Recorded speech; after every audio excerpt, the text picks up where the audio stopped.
Чудовишните димензии на поделбите, кои во случајот со партиски разграничените шатори добија дури шеговит призвук, не предизвикаа изненадување. Веќе долго време живееме во општество каде континуирано ни се нудат паралелни вистини преку протести и контрапротести. Но сега ситуацијата е доведена до точка на вриење, предупредува Марко Трошановски од Институтот за демократија.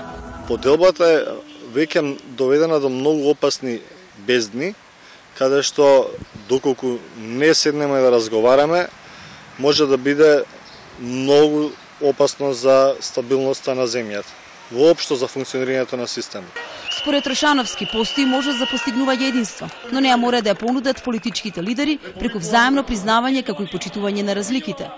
Прашање е дали тие се расположени за ова, со оглед на досегашното искуство, вели Башким Бакиу, кој тврди дека во основа на проблемот е изборниот систем, кој со години наназад единствено овозможува на изменично владење на двете најголеми партии.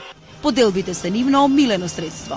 Целта е или да се заштитува власта или да се доаѓа на власт. Така да средствата кои што ги користат може би се штетни за општеството, штетни за државата, меѓутоа тоа е целта да опстанат на власт. Затоа имаме секогаш антагонизам. Поделбите се карактеристични во политичкиот блок на албанците, но за разлика од македонскиот, нивните лидери се поподготвени да соработуваат кога се во прашање интересите на нивните гласачи. Тоа е последица на притисокот од страна на електоратот, вели Бакиу. Имаше ситуации во кои што дури и вербален конфликт имаше помеѓу пратеници, помеѓу чинители на политички партии на ДУИ и ДП. Меѓутоа притисокот кој што постои од новинари, од интелектуалци, од експерти, тоа е необходно да презема таков чекор, што реално во моментов не постои кај македонската политичка.